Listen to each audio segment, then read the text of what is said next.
Street of ہارموز آخر کیا چیز ہے، یہ تو ایران اور امریکہ کی جنگ کے بعد پوری دنیا کو ہی پتہ چل چکا ہے، کیونکہ پوری دنیا نے اپنی آنکھوں سے دیکھا کہ کس طرح سے اس جنگ کے اندر ایران نے صرف اسی اسٹریٹ آف ہارموز پر پنجے گاڑا کر نہ صرف چند دنوں کے اندر پوری کی پوری دنیا کی اکانومی کو ہلا کر رکھ دیا، بلکہ امریکہ جیسی اس بڑی طاقت کو بھی اپنے سامنے جھکنے پر مجبور کر دیا کہ جو امریکہ ایران کے مقابلے میں کئی سو گنا زیادہ طاقتور ہے۔ اسی لیے اب بہت سارے لوگوں کے دماغ میں یہ سوال اکثر آتا ہے کہ یہ جو اسٹریٹ آف ہارموز ہے کہ جس کو دنیا کی انرجی کا گیٹ کہا جاتا ہے اور جہاں سے دنیا میں استعمال ہونے والی گیس اور تیل کا ایک بڑا حصہ گزرتا ہے، کیا اس کا کوئی توڑ نہیں ہے؟ مطلب کیا کوئی دوسرا ایسا راستہ یا ایسا طریقہ نہیں ہے کہ جس کے ذریعے سے ایران کی سب سے بڑی طاقت کو ہی بائی پاس کیا جا سکے؟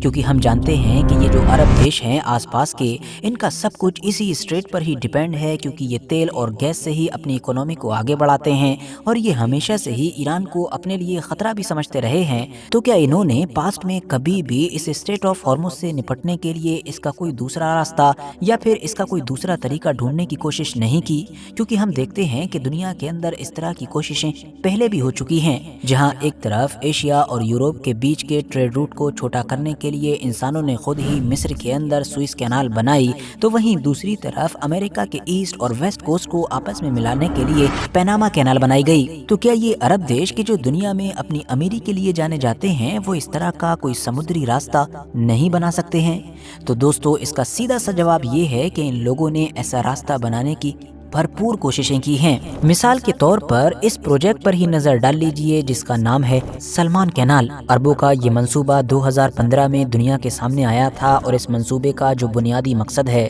وہ یہ ہے کہ ایک آرٹیفیشل ریور بنائی جائے، ایک ندی بنائی جائے کہ جس کے ذریعے سے پرشین گلف کو عربین سی سے جوڑ دیا جائے، تاکہ پھر پرشین گلف میں جتنے بھی آئل ٹینکرز ہیں یا شپس ہیں ان کو اسٹریٹ آف ہارموز کی طرف جانے کی ضرورت ہی نہ پڑے، اور اس طرح سے ان گلف کنٹریز کی جو انرجی کی پوری انڈسٹری ہے وہ فیوچر میں ایران کی طرف سے آنے والے خطرے سے محفوظ رہے۔ اب یہ جو اس منصوبے کے تحت پوری ایک آرٹیفیشل ریور بننا ہے، نہر بننا ہے، اس کی ٹوٹل لمبائی 950 کلومیٹر، چوڑائی 150 میٹر اور گہرائی لگ بھگ 25 میٹر بتائی گئی ہے۔ اس کا جو لاسٹ پوائنٹ ہے وہ یمن میں ہے، جبکہ جو شروعاتی پوائنٹ ہے وہ پرشین گلف کے اندر قطر یا بحرین کے کہیں بیچ سے یا پھر UAE سے ہونا ہے، جبکہ اس پوری نہر کا جو زیادہ تر حصہ ہے، جو بڑا حصہ ہے، وہ سعودی عربیہ سے ہی گزرنا ہے، کیونکہ جس آرٹیفیشل ریور کی پوری لمبائی ہی 900 کچھ کلومیٹر ہے، اس کا لگ بھگ 600 سے بھی زیادہ کلومیٹر کا علاقہ سعودی عربیہ کے اندر موجود ہے۔ اس بڑے منصوبے کا جو بجٹ ہے وہ شروعاتی طور پر 80 ارب ڈالرز کے قریب آنکا گیا ہے۔ سعودی عربیہ کے علاوہ اس ریور کا سب سے بڑا حصہ یمن سے گزرنا ہے اور وہیں یمن پر ہی پھر اس کو ختم بھی ہو جانا ہے، مگر کیونکہ جیسا کہ ہم جانتے ہیں کہ پچھلے کئی سالوں سے ہی لگاتار یمن وار یا سول وار یا اس طرح کی باقی چیزوں کی وجہ سے اتھل پتھل کا شکار ہے، تو اسی لیے سعودی عربیہ کے بعد اس ریور کے بڑے حصے کو یمن کی بجائے عمان سے گزارنے پر بھی بات چیت ہو چکی ہے۔ اب ساتھیوں، اگر اوپر سے دیکھا جائے تو کاغذ پر تو سب کچھ بہت پرفیکٹ لگ رہا ہے، آسان لگ رہا ہے، مگر اگر زمینی حقیقت کو دیکھا جائے تو ساری چیزیں کافی مشکل ہیں، بلکہ اس پروجیکٹ کو حد سے زیادہ بڑے چیلنجز کا سامنا ہے۔ سب سے پہلا چیلنج تو اس علاقے کا بھوگول ہی ہے، مطلب کہ سعودی کا وہ علاقہ کہ جہاں سے اس کینال کو گزرنا ہے، کیونکہ اس علاقے کو امپٹی کوارٹر کہا جاتا ہے اور یہاں کی جو زمین ہے وہ سمندر کی جو سطح ہے اس سے بلند ہے، جس کا مطلب یہ ہوا کہ یہاں سے جہازوں کو گزارنے کے لیے یا تو زمین کو اتنی ہی گہرائی تک کھودا جائے کہ تاکہ دونوں سمندروں کو آپس میں ملایا جا سکے، یا پھر بالکل پیناما کینال کی طرح ہی لاکس کا ایک کمپلیکیٹڈ سسٹم بنایا جائے کہ جو نہ صرف کافی مہنگا ہوگا بلکہ انجینئرنگ کے لحاظ سے دیکھا جائے تو چیلنجنگ بھی ہوگا، اور بڑی مشقتوں کے بعد اگر لاکس کا یہ سسٹم بنا بھی لیا گیا تو اس کو آپریٹ کروانے کے لیے یہاں پر بڑے لیول پر پانی بھی چاہیے ہوگا۔ اب کیونکہ پیناما کینال کے کیس میں تو وہاں پر ندی یا دریا وغیرہ سب موجود تھے، لیکن سعودی عربیہ کے بارے میں تو ہم سبھی اچھی طرح سے جانتے ہیں کہ یہ دنیا کے سب سے سوکھے علاقوں میں آتا ہے اور یہاں پر کوئی بھی ندی موجود ہی نہیں ہے، جس کا مطلب یہ ہوا کہ اس سسٹم کو پانی پرووائڈ کروانے کے لیے سمندر کا جو پانی ہے وہی پمپ کے ذریعے سے اوپر لایا جائے گا، اور اس کے بعد بھی ایک اور بڑی پریشانی سامنے کھڑی ہوگی۔ ہوگی۔ وہ پریشانی یہ ہے کہ ایک بار اگر کسی بھی طریقے سے یہاں پر پانی کا انتظام کر بھی دیا جائے گا کہ جس پر جہاز آسانی سے گزر سکیں، تو اس پانی کو روکے رکھنا کافی مشکل ہوگا، کیونکہ یہ علاقہ کافی گرم ہے اور یہاں پر سورج کی تپش کی وجہ سے پانی بہت جلد ہی اڑ جاتا ہے۔ اس سلمان کینال کے علاوہ اسٹریٹ آف ہارمز کو بائی پاس کرنے کا عرب دنیا کا جو ایک اور بھی پروجیکٹ ہے وہ دراصل UAE سے جڑا ہوا ہے۔ UAE کے اس منصوبے کی دنیا میں کافی چرچائیں ہو چکی ہیں اور انٹرسٹنگ بات یہ ہے کہ یہ منصوبہ پہلی بار دنیا کے سامنے سلمان کینال سے بھی پہلے آیا تھا۔ اس کا بجٹ لگ بھگ $200 بلین کے قریب آنکا گیا ہے اور یہی چیز اس کو دنیا کے سب سے مہنگے انجینئرنگ پروجیکٹس میں سے ایک بناتی ہے۔ سائز کو دیکھیں تو یہ سلمان کینال کے مقابلے میں کافی چھوٹی ہوگی۔ اس کی لمبائی بمشکل 112 سے 180 کلومیٹر کے قریب ہوگی، جو UAE کی ایسٹ والی سائڈ میں موجود فجیرہ پورٹ سے شروع ہوگی اور پھر پرشین گلف کے کنارے پر جا کر ختم ہو جائے گی۔ مطلب اگر دنیا کے نقشے میں اوپر سے دیکھیں تو یہ بالکل اسٹریٹ آف ہارمز کے برابر سے ہی اسی کی طرح گزرنے والا ایک دوسرا راستہ ہے۔ بس فرق یہ ہے کہ اسٹریٹ آف ہارمز UAE کے باہر ہے اور یہ UAE کے بیچ سے ہو کر گزرے گی، مگر ظاہر ہے اسٹریٹ آف ہارمز تو ایک قدرتی سمندر ہے جبکہ یہ آرٹیفیشل چیز ہوگی۔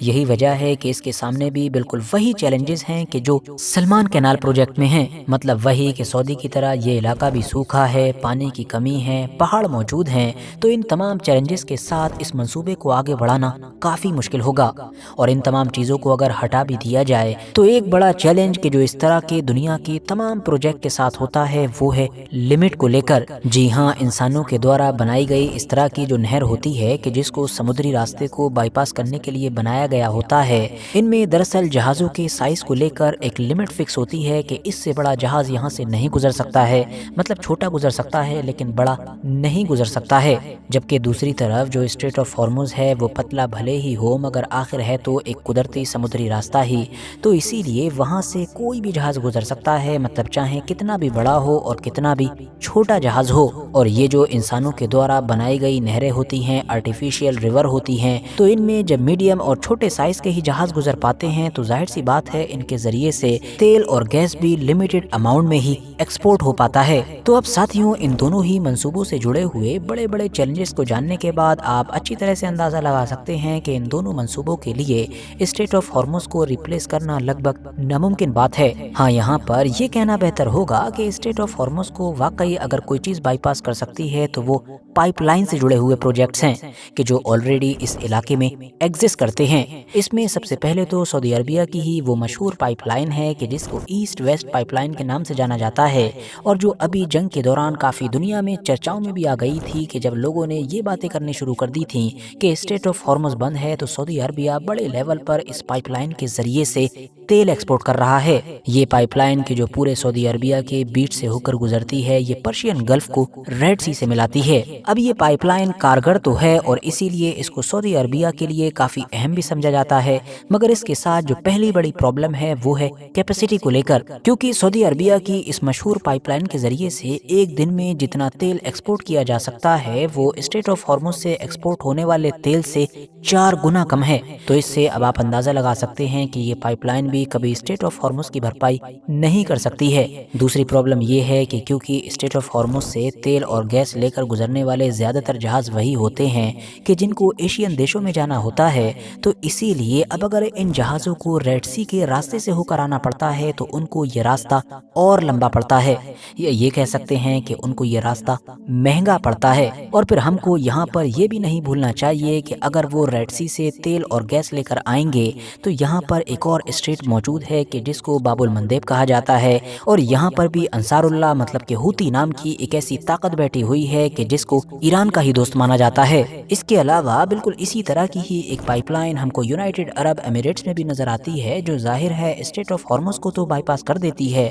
مگر اس کے ساتھ بھی پرابلم لمٹ کی ہی ہے۔ مطلب اس سے UAE صرف اپنا کام تو نکال سکتا ہے مگر دنیا کے لیے کچھ نہیں کر سکتا ہے، کیونکہ یہاں سے زیادہ جتنا تیل یا گیس وغیرہ گزارا جا سکتا ہے وہ اسٹریٹ آف ہارمز کے مقابلے میں 10 گنا سے بھی کم ہے۔ اور پھر یہاں پر ان تمام چیزوں کے ساتھ ساتھ ہم کو یہ نہیں بھولنا چاہیے کہ چاہے یہ ساری پائپ لائنز ہوں یا پھر انسانوں کے دوارا بنائی گئی نہریں ہوں، یہ ساری ہی چیزیں اس وقت تک ہی کارگر ہیں کہ جب تک ایران ان پر اٹیک کرنے کا ارادہ نہ کرے، کیونکہ اگر کسی بھی چھوٹے بڑے کانفلکٹ میں اس نے ایک بار ارادہ کر لیا تو یہ پل بھر کے اندر ہی ساری کی ساری چیزیں یوز لیس ہو جائیں گی۔ اس کی وجہ یہ ہے کہ اس طرح کی ان تمام ہی چیزوں کو بلاک کرنے کے لیے یا یوز لیس بنانے کے لیے کسی بڑے ملٹری آپریشن یا بڑے حملے کی ضرورت نہیں ہوتی ہے، بلکہ صرف ایک ڈرون ہی کافی ہوتا ہے۔ اگر کسی بھی ایک شپ پر اٹیک کر دیا جائے، اس کو کسی بھی طریقے سے بیچ میں ہی روک دیا جائے، اٹکا دیا جائے، تو یہ پورے کے پورے راستے ہی بند ہو جاتے ہیں۔ تو اب آخر میں ہم یہی نتیجہ نکال سکتے ہیں کہ یہاں پر صرف ایک ہی چیز ہے کہ جو اسٹریٹ آف ہارموز کے تمام معاملے کو